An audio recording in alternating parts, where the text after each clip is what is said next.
നീ ചിരിക്കും നേരം അച്ഛൻ്റെ കണ്ണിൽ ചിങ്ങ നിലാവല്ലേ നീയൊന്നു പാടിയാൽ ആരാരും കാണാതെ നെഞ്ചം വിങ്ങില്ലേ നീ ചിരിക്കും നേരം അച്ഛൻ്റെ കണ്ണിൽ ചിങ്ങ നിലാവല്ലേ നീയൊന്ന് പാടിയാൽ ആരാരും കാണാതെ നെഞ്ചം വിങ്ങില്ലേ മതിമുതിലോളം മകൾ വളർന്നാലും അച്ഛൻ്റെ ഇന്നത്തെ കഥയിലേക്ക് എല്ലാവർക്കും സ്വാഗതം. അങ്ങനെ ഞാൻ പതിവ് പോലെ തന്നെ രാവിലെ എണീച്ച് അടുക്കളയിൽ വന്ന് ഇതാ ഇന്നലെ നമ്മളെ പറമ്പത്തുനിന്ന് കൊണ്ടുവന്ന ഒരു കദളിക്കൊല ഉണ്ടേനും അതൊരു കവറിൽ കെട്ടി വെച്ച കൊണ്ടാന്ന് തോന്നുന്നുണ്ട്. ഇന്നേക്ക് നല്ല ഏറെക്കുറെ പകത്തുക്കുണ്ട്. ഇനി ചായ കുടിക്കട്ടെ, ചായ കുടിച്ചിട്ട് അടുത്ത പരിപാടിയിലേക്ക് കിടക്കാം. ഇന്ന് കായൊന്നും ചൂടുന്നില്ല, കാരണം കുറച്ച് ബേക്കറി ഉണ്ട്. മഴയല്ലേ, പെട്ടെന്ന് പൂത്തു പോകുന്നതുകൊണ്ട് ഞാൻ വിചാരിച്ച് ബേക്കറിയും കൂട്ടി കുടിക്കുക. മാത്രമല്ല പനിയൊന്നും മാറിയിട്ടും വായി കപ്പൊന്നും അങ്ങനെ അങ്ങ് റെഡി ആയിക്കില്ല. അതിനും കൂടി ഒരു സൊല്യൂഷനാണ് ബേക്കറി ബിസ്ക്കറ്റ്. അങ്ങനെ ചായ ഉണ്ടാക്കി കുടിക്കും. എനിക്കൊരു ഫോൺ വരുന്നത്, ഒരു 3-4 ആളെ ചോറുണ്ടാക്കി തരുമോ. ഞാൻ ഒന്നും പറഞ്ഞില്ല, കാരണം എന്തായാലും നമുക്ക് ഉണ്ടാക്കണം, പിന്നെ അതൊരു ഉപകാരമല്ലേ എന്ന് വിചാരിച്ചിട്ട്. ഒരു ഹോസ്പിറ്റൽ കേസേനു. അങ്ങനെ പിന്നൊന്നും നോക്കിയില്ല. പരിപ്പ് കൂട്ടിട്ട് കറി വെക്കാം, പിന്നെ തക്കാളി ഉപ്പേരി ഉണ്ടാക്കാം, പിന്നെ ഇത് കൊടുക്കാം. ഇതിനിടയ്ക്ക് ഞാൻ അരിക്ക് വെള്ളം വെക്കേണ്ടിയിട്ട് ഇതാ പൈപ്പ് തുറന്ന് വെച്ചതിനും അരിക്ക് വെള്ളവും വെച്ച് വരുമ്പോഴത്തേക്കിനും പോയ പോലായി കിടക്കണം. ഇനി പേടുന്ന ഭക്ഷണം ഉണ്ടാക്കും എന്നുള്ള കൺഫ്യൂഷനല്ല. അങ്ങനെ ഒരു സ്ഥലം കണ്ടുപിടിച്ച് പരിപ്പ് കുറേ സമയം പോർത്തി വെച്ചാൽ ഒരു 3 കൂക്കിയാൽ വേണ്ടും. അതിൻ്റെ കൂടെ തന്നെ കക്കിരി ഇട്ട് കൊടുക്കുക. അല്ലെങ്കിൽ പിന്നെ കുറച്ച് പരിപ്പ് വെന്തിട്ടേ കക്കിരി ഇട്ട് കൊടുക്കാൻ പറ്റും, അല്ലെങ്കിൽ എല്ലാം കൂടെ ചതഞ്ഞു. അങ്ങനെ പരിപ്പും ഉള്ളിയും പച്ചമുളകും ഇഞ്ചും എല്ലാം റെഡിയാക്കി അതിലേക്ക് കക്കിരിയും മുറിച്ചിട്ട് കൊടുത്ത് കുറച്ച് മഞ്ഞളും കുറച്ച് മുളകും കുറച്ച് ആവശ്യത്തിനുള്ള ഉപ്പും, അധികം വെള്ളം ഒഴിക്കണ്ട, കാരണം ഒരു 2 കൂക്കിയാൽ വേണ്ടു, 2-3 കൂക്കിയാൽ വേണ്ടു. അത് മുറ്റത്തെ ഗ്യാസുമ്മലേക്ക് കൊണ്ടാച്ചിട്ടുണ്ട്. ഇനി തക്കാളി ഉപ്പേരിക്കുള്ള സാധനങ്ങൾ ഇതെടുത്ത് വെക്കാം. തക്കാളി ഒരു 4 എടുത്തിട്ടുണ്ട്, കുറച്ച് ഉള്ളി, 3-4 പച്ചമുളക്, ഇഞ്ചി, കറിവേപ്പില. ഇനി നമുക്ക് തക്കാളി ഉപ്പേരി ഉണ്ടാക്കാം. തക്കാളി ഉപ്പേരി ഞാൻ നാട്ടിലൊരു വീഡിയോ ഇട്ടിട്ട് അതിൻ്റെ ഡീറ്റെയിൽ ആയിട്ടൊന്ന് പറഞ്ഞു തരുമെന്ന് ആരോ ചോദിച്ചിക്ക്. ഒന്നുമില്ല, ചട്ടിയെടുപ്പത്ത് വെക്കുക, അതിലേക്ക് വെളിച്ചെണ്ണ ഒഴിച്ച് കൊടുക്കുക, ആ കട്ട് ചെയ്തിട്ട ഉള്ളി ഇട്ട് കൊടുക്കുക. ഉള്ളി കുറച്ച് മൂത്ത് വരുമ്പം ബാക്കിയുള്ള തക്കാളിയെല്ലാം ഇട്ട് കൊടുക്കുക. ഞാനിത് അതിൻ്റെ ഇടയ്ക്ക് തേങ്ങ അരക്കുന്നുണ്ട്, കാരണം പരിപ്പ് മുറ്റത്തെ ഗ്യാസും വന്ന് ഓൾറെഡി ആയിക്കഴിഞ്ഞ്. ഉള്ളി ഇട്ട് കൊടുത്ത് ചോന്നാൽ തക്കാളിയും കറിവേപ്പിലയും ഇഞ്ചും പച്ചമുളകും എല്ലാം അതിലേക്ക് ഇട്ട് കൊടുത്ത് കുറച്ച് ഉപ്പും ഇട്ട് കൊടുത്ത് അത് നല്ലോണം വെന്ത് വന്നാൽ അതിലേക്ക് തേങ്ങയും മുളകും പൊടിച്ചിടുക. ഇത്ര തന്നെയാണ് തക്കാളി ഉപ്പേരി. അങ്ങനെ ഇതിവിടെ നിന്നാവുമ്പോഴത്തേക്ക് നമ്മളെ തേങ്ങ അരിഞ്ഞ് വന്നിട്ടുണ്ട്. പരിപ്പ് കുറേ സമയമായി റെഡിയായി നിന്നിട്ട്. മുറ്റത്തെ അടുപ്പത്തുനിന്ന് വിറകടുപ്പത്തുനിന്ന് ചോറാകുന്നുണ്ട്, മുറ്റത്തെ ഗ്യാസ് അടുപ്പത്തുനിന്ന് പരിപ്പാക്കി, അടുക്കളയിൽ നിന്ന് ഇതൊക്കെ ആക്കി. കാരണം 9:30 മണിയാകുമ്പോഴത്തേക്ക് ആൾ ചോറെടുക്കാൻ വരും. ഇനി നമ്മളെ തക്കാളി ഉപ്പേരിക്കുള്ള മുളക് പൊടിക്കുന്നുണ്ട്. തേങ്ങ മുളകും ഉപ്പും കൂടി നല്ലോണം ചതച്ചിട്ട് ഇതിലേക്ക് ഇട്ട് കൊടുക്കുക. ഇത് തന്നെയാണ് തക്കാളി ഉപ്പേരി. ടേസ്റ്റാണെങ്കിലോ ഇപ്പോൾ ഒരു പറച്ചോറ് വയ്ക്കാന്നെല്ലാം പറയുന്ന കേൾക്കലാണ് സത്യം അത്. അങ്ങനെ നമ്മളെ തക്കാളി ഉപ്പേരിയും ഇവിടെ റെഡി ആയിട്ടുണ്ട്.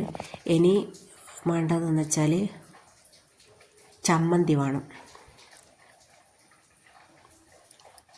പരിപ്പ് ഒന്ന് വറവ് വെച്ചിങ്ങ് എടുത്തോട്ടെ. കടുവും കറിവേപ്പിലയും കൂടിയും എണ്ണയിലിട്ട് കൊടുത്തിട്ട് പരിപ്പ് റെഡിയാക്കി വെച്ച്, ഉള്ളി, കായ്മുളക്, കറിവേപ്പില ഇത് നല്ലോണം ഒന്ന് എണ്ണയിൽ നിന്ന് മൂപ്പിച്ചെടുത്ത്, ആദ്യം ചെറിയ ഉള്ളിയാന്നേ, ഇതിന് വലിയുള്ളി വേണ്ടെന്ന് എൻ്റെ അഭിപ്രായം. 9:30 മണിക്ക് ചോറ് എടുക്കുകയും വരും. എനിക്ക് ഒരു 9-9:15 ആകുമ്പോഴത്തേക്കും മീൻ വരുന്നതാണ്. ഞായറാഴ്ച മാത്രമേ വരാണ്ടിരിക്കും. അപ്പം ഞാൻ വിചാരിച്ചു ഇതിൻ്റെ കൂടെ ഒരു മീൻ സാലനമാണെങ്കിൽ അതും വെച്ച് കൊടുക്കുക, മീൻ പൊരിക്കുകയും ചെയ്യാം. എന്തായാലും ഹോസ്പിറ്റലിൽ കൊടുക്കുന്നതല്ലേ എന്നെല്ലാം വിചാരിച്ചതാണ്.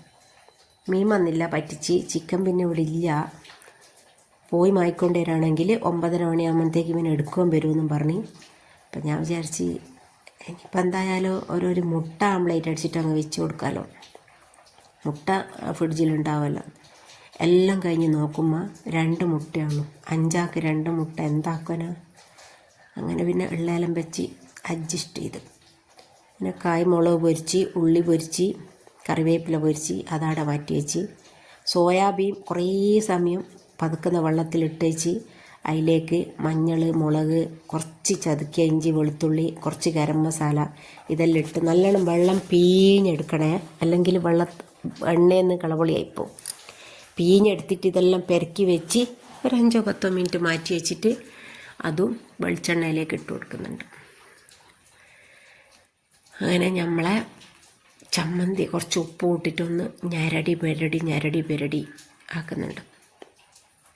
ഇത് കണ്ടാൽ ഓല് തിന്നൊന്നുമില്ല. ഇപ്പോൾ കാണുന്നില്ലല്ലേ. ഇങ്ങനെ ഞാൻ മിണ്ടാണ്ടേ എൻ്റെ ടേസ്റ്റ് കിട്ടൂല. അങ്ങനെ അതും അവിടെ റെഡി ആയിട്ടുണ്ട്. അടുത്ത സോയാബീൻ ഇട്ട് കൊടുത്ത് അതും റെഡിയാക്കി. ഇനി നമുക്ക് ഇതെല്ലാം ഒന്ന് കൊണ്ടാച്ചിട്ട് ചോറെല്ലാം ഒന്ന് പാർസലാക്കണ്ടേ. ഇല പറിച്ചുകൊണ്ടോന്ന് അടിയിലൊരു പേപ്പർ വിരിച്ച്, ഇല വിരിച്ച്. നിങ്ങൾ വിചാരിക്കുന്നുണ്ടാവും ചിക്കനുണ്ട്, മീനുണ്ട്, മുട്ട ഉണ്ട് എന്നിട്ട് ഇതൊന്നുമില്ല, ഇത് മാത്രമേ ഉള്ളൂ എന്ന് വിചാരിക്കും. തൽക്കാലം ഒരു ഹോസ്പിറ്റൽ എന്നല്ല ഇങ്ങനത്തെ ചോറ് കിട്ടുമ്പോൾ മീനും ചിക്കനും ബീഫും ഒന്നും മുട്ടയൊന്നും നോക്കൂല. ഇനിയിപ്പം ആണെങ്കിൽ ഓലൊരു മീൻ പൊരിച്ചതോ അല്ലെങ്കിൽ ചിക്കൻ്റെ എന്തെങ്കിലോ വാങ്ങി കൂട്ടിക്കോട്ടല്ലേ. ഇപ്പം എന്താക്കാനാ, വണ്ടി എടുത്ത് പോകാനാണെങ്കിൽ മഴ ഇടയ്ക്കിടയ്ക്ക് പെയ്തുകൊണ്ടിരിക്കും. ഈ ചമ്മന്തി തന്നെ മതിയടോ. എൻ്റെ കുഞ്ഞുപ്പാക്കുണ്ടേനൊരു പറയൽ, ആരോടോ ചോദിച്ചാലും കല്യാണത്തിന് പോയിട്ട് എങ്ങനെയുണ്ട് അടുത്ത ചോറ്. ഇപ്പോൾ ഒന്നല്ലേ പണ്ടാ. ഇപ്പം പിന്നെ കല്യാണത്തിന് പോയാൽ എങ്ങനെയുണ്ട് ചോറ് എന്നൊന്നും ചോദിക്കേണ്ട ആവശ്യമില്ലല്ലോ. അപ്പോൾ ആരോ പറഞ്ഞോലും തിന്നോ മാത്രം ബേക്കോ മാത്രം ചോറന്നെ ഉണ്ട്, കറീൻ്റെ ഞാൻ പിന്നെ കൂട്ടേൻ്റെ ഞാൻ പിന്നെ നോക്കിയില്ല. അതുപോലെ ഇതിൽ കറി കുറവാണെങ്കിലും ചോറ് നല്ലോണം ഇട്ടക്ക്. എന്തായാലും ഒന്ന് കെട്ട് കഴിച്ച് നോക്കുമ്പം ഒരു ഗുമ്മുണ്ടാവും അല്ലേ. അങ്ങനെ ആ പാർസലെല്ലാം കഴിഞ്ഞ് ഞാൻ പിന്നെ ഒരു കാറ്ററിങ് തൊഴിലാളി ആയതുകൊണ്ട് ഇങ്ങനത്തെ സാമഗ്രികളെല്ലാം എൻ്റെ അടുത്തുണ്ടാവും. പേപ്പറ്, കറി കൊണ്ടുപോകേണ്ട കവറ്, ഡബ്ബറ്, ഇതെല്ലാം എൻ്റെ അടുത്ത് സ്ഥിരമായിട്ടുണ്ടാകുന്നതാണ്. പിന്നെ മടക്കുന്നതെല്ലാം ഇപ്പം പഠിച്ച്. ഇങ്ങനെ ചോറ് പേക്കാക്കി കൊടുത്ത് നല്ലോണമൊന്നും പഠിച്ചിക്കൊന്നുമില്ലെങ്കിലും ഏറെക്കുറെ അങ്ങനെ അതെല്ലാം അവിടെ വെച്ച് 9:30 മണിക്ക് വരുമെന്ന് പറഞ്ഞ ഹാമക്ക് 11:30 മണിക്കാണ് വന്നത്. ഓനെയും കാത്ത് ഞാൻ നിന്ന്. അപ്പം പിന്നെ അനക്കും ഒരു ചോറവിടെ പേക്കാക്കി വെച്ച്. ഞാൻ വിചാരിച്ചു എങ്ങനെ ഉണ്ടെന്ന് നോക്കാലും, പയ്യെ എടുത്ത് തിന്നും, മോലോട് ചോദിക്കണ്ടാലും ടേസ്റ്റ്. പിന്നെ ഇതാ ഞാൻ 11:30 മണിക്കാണ് ചായ കുടിക്കുന്നത്. അപ്പോൾ ഇത്രയൊക്കെ തന്നെ ഇന്നത്തെ വീഡിയോ ഉള്ളൂ. ഇഷ്ടമായാൽ ലൈക്ക് ചെയ്യുക, ഷെയർ ചെയ്യുക, സബ്സ്ക്രൈബ് ചെയ്യുക. ഓക്കെ.